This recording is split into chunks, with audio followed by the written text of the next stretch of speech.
It is the week of October 17th, 2022.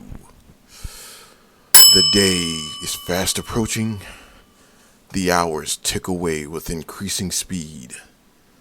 For the time draws near for All Hallows Eve. Hey, what's going on, people? It is another week, and so it's time for another Maniacal Books Weekly. What's going on? My name is Alex Mack. I am your proprietor here for the next hour or so. Yeah, let's go over some reviews of some horror movies. I'm in the spirit. As you couldn't tell by that intro, I am in the spirit. I am in the Halloween spirit, and I've been watching a few movies here and there. But actually, I've been really enjoying getting into my Halloween mode here. I use this as a chance to catch up with a bunch of movies and stuff that I just haven't had time to over the years. And so this week I have two movies to kind of talk about with you, and that is a Candyman 2021, the new one that's kind of produced by Jordan Peele and starring Yahya Abdul-Mateen.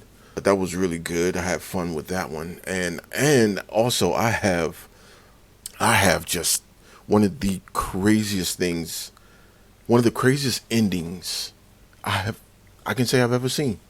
I have never seen an ending to a movie quite like what I watched just the other day with The Tourist Trap from 1979. It's an old, really old kind of grindhousey D level cinema horror movie, and it's like, seriously, we got to talk about that. That was fun.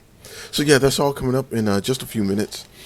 And as always, just check me out wherever you can find podcasts. Actually, I am pretty much on every single platform. You can just search up Maniacal Books Weekly on anything. That's Spotify, Apple Podcasts, Google Podcasts, Radio Republic, on Stitcher, on Audible, on Amazon Music, and including iHeart now. So that's actually really fun. That's pretty exciting. I saw a couple of listens come in from iHeart, and it's actually pretty wild. This is kind of wild to think of. There was a time where I listened to nothing but iHeartRadio, like at work, as a radio to kind of just like try to get through the day. And so yeah, it's wild. Like, wow, my show, my tired, haggard, raspy little voices, somewhere on that app somewhere is pretty weird. But yes, that's also fun. But and also you can watch video reviews that blab about on here. You can watch it on YouTube. Just go to YouTube and search a Maniacal Tube, and you'll see the little, the moon with the little purple cursive letters, and some just really beat down and tired and just ragged, dusty looking bro on there that's, talking about weird movies and stuff like that.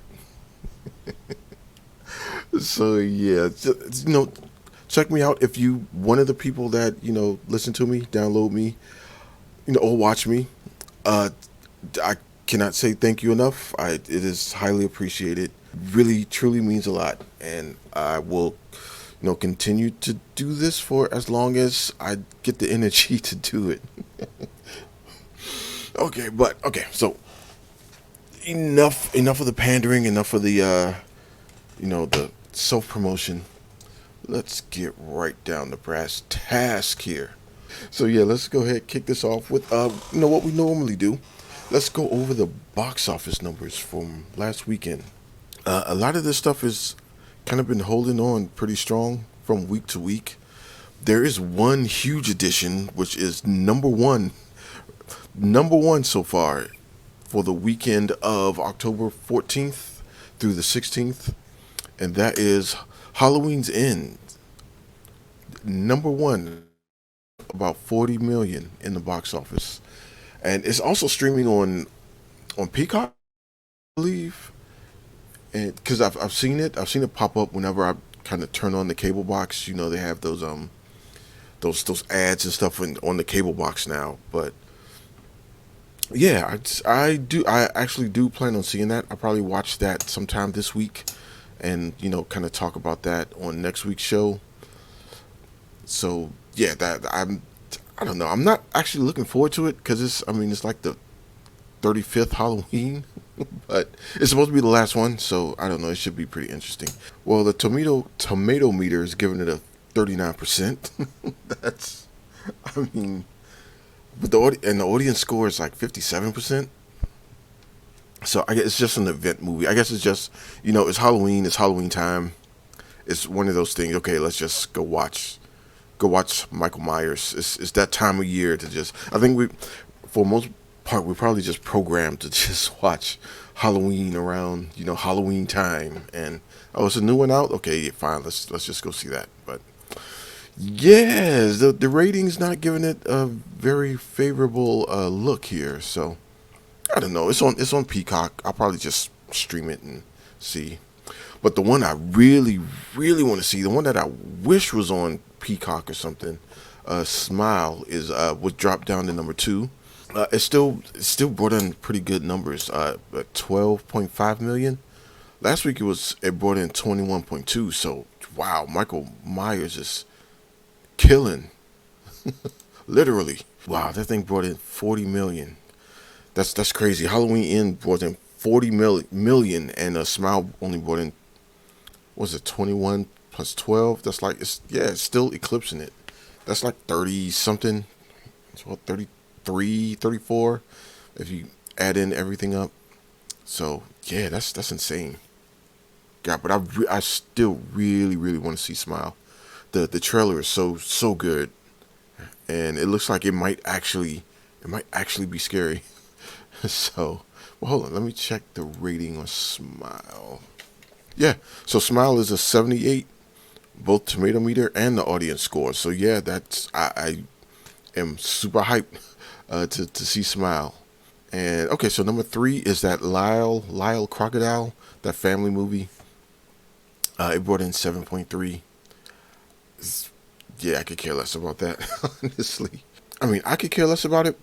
However, it's got a pretty solid rating. It's a 74% tomato meter and 93% audience score. So, hey, apparently it's pretty good because it was number two last week, and just Halloween came in and just knocked everybody back a bit.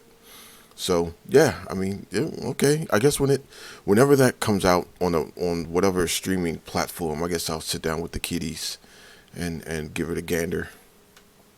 But so number four is The Woman King, once again holding strong.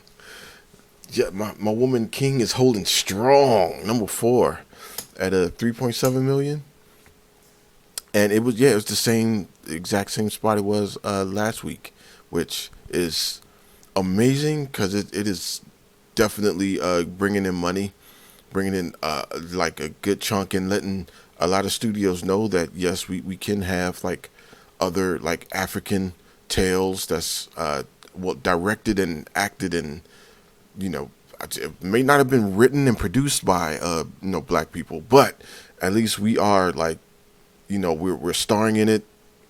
We're the major vehicles in it, and it's like has set in the African continent, and yes, there is an audience for it. We want that, and it's not just us, obviously, because it's still holding strong. So like, yeah, we need more stories, we need more movies like that. So yes, Woman King number four, awesome, love it.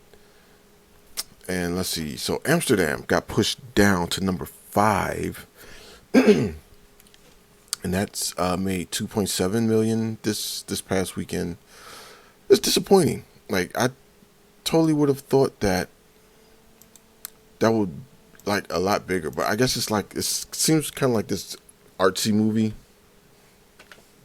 It's got stars up the wazoo in it, so I mean it does look really interesting. I mean, with Christian Bale, John David Washington in it, like and a bunch of other like really good actors in it. I saw Chris Rock was in it, and yeah, it's just a bunch of like really like really good actors. But yeah, it's just it. I don't know. Maybe it's just not the right time of year or something. But it just didn't really make that big of a dent that I thought it would. But I think it's maybe because it's like an artsy kind of film, you know. But and ooh, it's only 34% tomato meter. Ew. So yeah, okay. I think it might have earned its spot. Yeah, the audience score is like 62. So I don't know. We'll see. I can't wait for it to hit a platform though, because I'm interested in seeing that. Like I definitely wouldn't go to a movie to see that, but it is pretty interesting. Number 6 is "Don't Worry, Darling." This is still in the top 10 with 2.2 million. That's made last weekend, so somebody's still going out to see it. I'm pretty sure it's like what's that guy's name? It's Harry. Hey, yeah, Harry Styles. I'm pretty sure it's like Harry Styles fans going back to see it for like the second or third time, just because he's in it, you know. But yeah, I don't know. That seems like such a Netflix movie, but it just had like Chris Pine and Florence Pugh in it, so it kind of elevated its status. So they said, nope, we can release it. It probably should have went straight to Netflix though. But so number 7's Barbarian, another one I actually can't wait to see at 1.3. Uh, wow, Terrifier moved up 2 spots. Terrifier 2 with just over a million brought into the box office. That's a shock. I thought that would have been a blip last week, and it would have promptly went away. But no, people are still. Maybe it has a plot. This one, because again, I saw the first one. It was on. It's been on Netflix. The first one's been on Netflix forever, and it didn't have a plot. It was nothing. It was just a demented clown just murdering people. Just no reason really. He just started murdering people, and it is.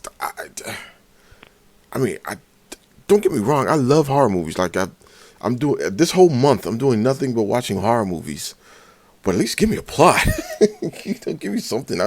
Like just senseless murder isn't entertaining to me, believe it or not. But yeah, okay, yeah. Terrifier 2 moved up 2 spots.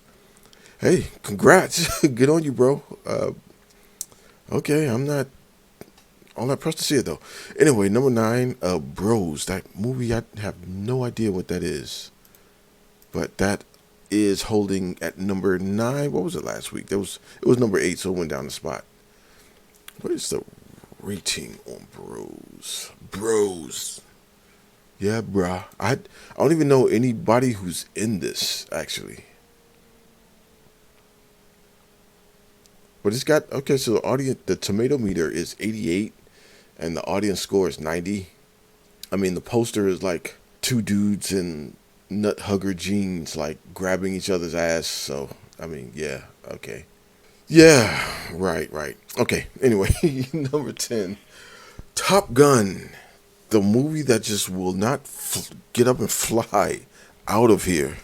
It's on streaming. I have to watch that. I'll probably watch that, over at my folks' place at some weekend. But why is this movie so? People love this movie. Actually, like people just rave about this damn movie, and I'm like, I don't know how it's. Can it possibly be better than? Well, I mean, because the '80s one was just really cheesy. And speaking of bros, like the Top Gun was like super homoerotic when you go back and watch it. But I don't mean this. Okay, the tomato meter is 96. Audience score is 99. Yeah, because people love this movie, so I have to see it. I have to. I don't have a choice at this point.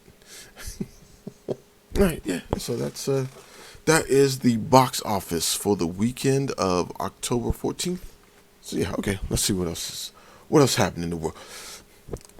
If you are a Commanders fan, if you are a Washington Commanders fan, there's hope. There is hope. There is a dawn on the horizon. A change may be a coming. We may have our Sealy from The Color Purple moment from that damn Dan Snyder. Until you do right by me. Yeah, so the apparent so they had the big owners meeting today, actually today when I'm recording this, and I saw the report a couple of hours ago that it's a possibility.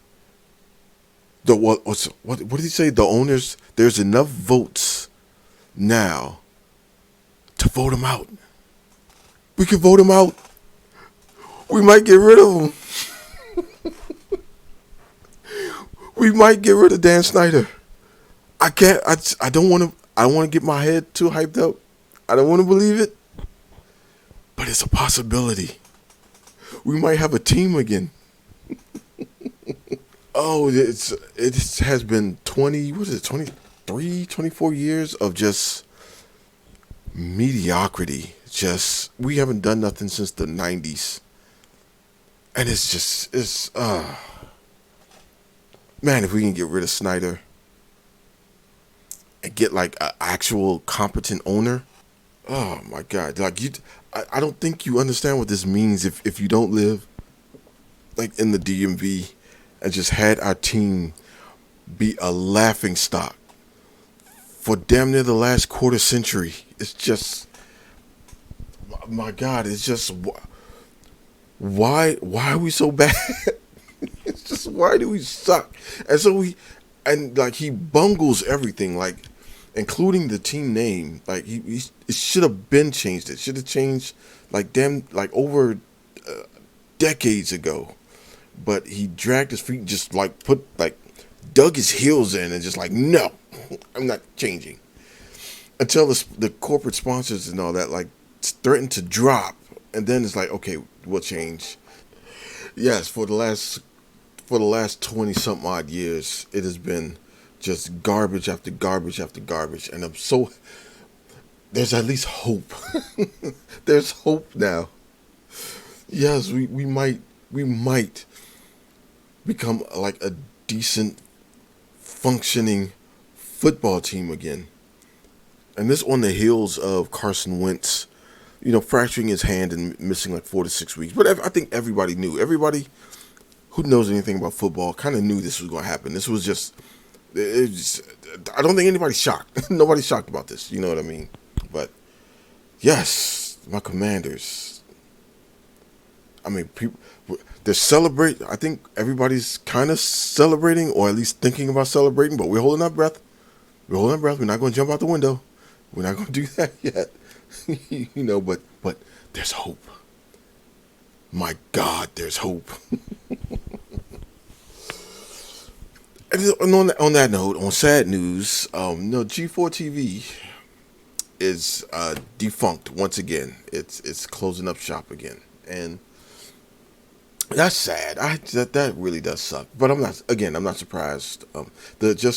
YouTube has eaten up all of that kind of video games media space, and I guess they were trying to coexist with it, with being on YouTube and being like a TV channel, and it's not. Honestly, they didn't really need to do that. If they were going to bring G4 TV back, honestly, it should be kind of like a Twitch show. And you have your X Play. You might have your they have that Attack of the Show, or that weird version of Attack of the Show that they were doing at some point. It's not the same. It's not the same space. It's not the same media. So I think they were trying to attack it like old school, like small, basic cable channel, but it's just not there. Especially with video games, there's so many people. I mean, including me. Like I have my Cyberpunk kind of review slash commentary slash thing is up there, and it's just. Although I will always like hearing Adam Sessler critique a video game like that, and they didn't hammer in on that, which I think they did. I kind of agree with what they did. They had like the Black Hokage and the Completionist, and like the kind of younger kids who are dominating the video game stuff now. But like the linchpin will always be kind of Adam Sessler. He will always he kind of started G4, honestly. And yeah, without having Morgan Webb there, it didn't have the same tone. It didn't have the same feel, and it shouldn't because it's something brand new. It shouldn't. It should be something different. But I don't know. It's just I watched it. I was watching it like I didn't watch everything, right? But yeah, I tuned in from time to time, and I made sure I like subscribed and liked and all that stuff because I wanted them. I wanted to help them stay around as long as they possibly could. But I knew they wouldn't. That wasn't a possibility. But yeah, it sucks. It really sucks because now I don't think we're going to get any Adam Sussler anything now, and that sucks. Like that was the main reason I kind of liked it. But Sussler was there as kind of like a part-time guy, like a pitch hitter almost. And yeah, now you kind of need something with Sussler on it for like I don't know, man. Like give him like a hour long stream, like an hour and a half long, like video game stream. And you can even you could have like the other guys there because Black Hokage was excellent. Like this, he was one of the best things about the new X Play, and Gerard and the other guy too, the heavyset guy. Like they were good, they were excellent, they were fine. But yeah, I think they needed more Sessler. And yes, I purposely did not say that other person's name. Hopefully, I hope they don't put everything on her.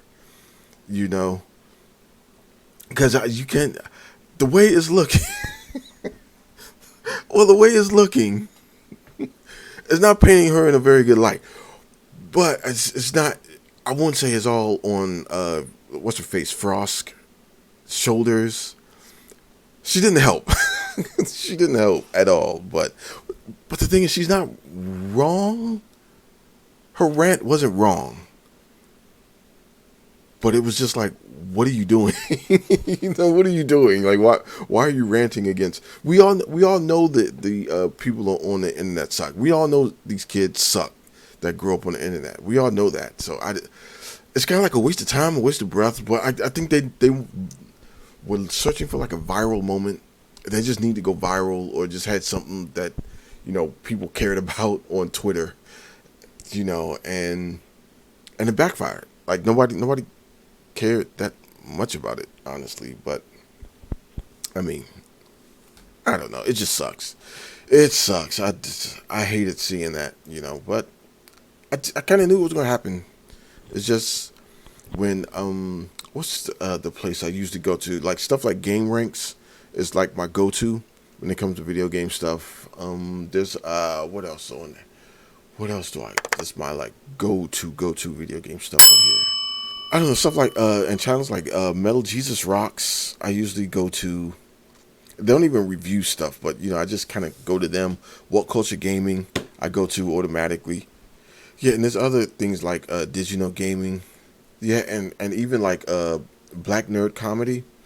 Like I go to him for like video game related stuff. Like the medium has just it's changed, and it's a hard sell to try to run that like an old school TV studio channel. But yeah, I just hopefully everybody kind of lands on their feet again, and this is just another bump in the road. But yeah, okay, so that's enough of me blabbing. Let's get this going. Let's go through a quick break as usual, and after that, again we have Candyman 2021, and we have the Tourist Trap. So yep, see you in about 40 seconds.